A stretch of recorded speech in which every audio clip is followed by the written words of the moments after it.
Yeah, so when the pandemic broke, March of 2020, we had just put out our new edition. And I think everybody in the company, but certainly the clinicians in the country, were more than eager. We were desperate to do something to be of help. All of us have worked in hospitals, and beyond perhaps volunteering in hospitals, we wanted to do something more concrete to help with this, pandemic, the biggest medical crisis of our age.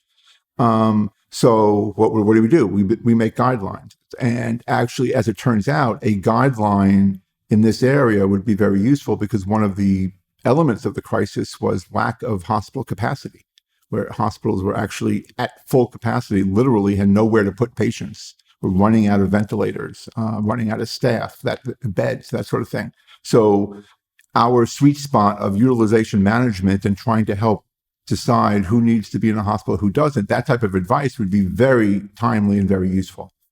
So in what I like to call our finest hour, over, I think, a period of 6 to 7 weeks, we went from nothing to doing the research necessary, building a guideline, getting it peer reviewed, and doing the technical work necessary to release it. From my end, you write a guideline that's the end of it is very, very nice, but there's a lot of work that goes into actually then putting it into our software in real time.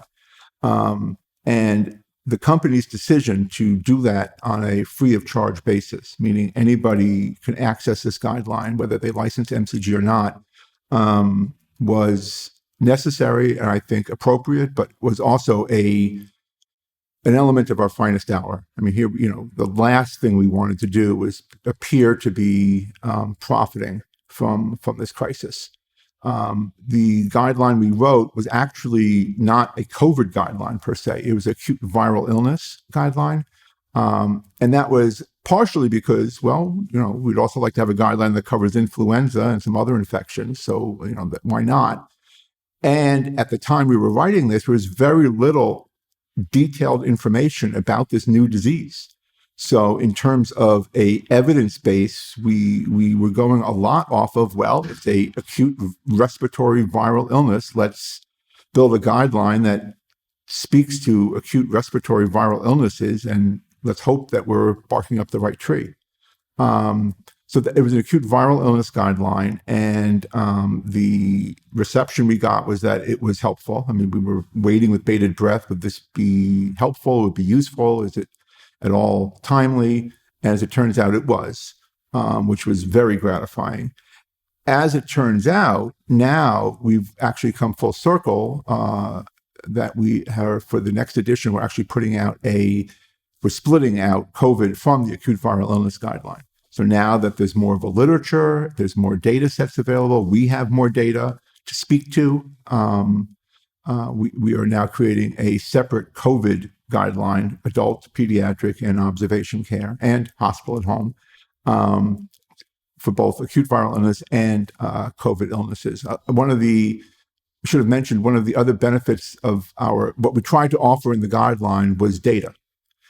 What is the admit rate? What is the length of stay? What is the percentage of patients who need to be on a ventilator? Just some sort of benchmarks to give clinicians something to hang their hat on to say, are we making the right decisions? Are we admitting the right percentage of patients? Because it was really a free-for-all and nobody really knew what the right answer was.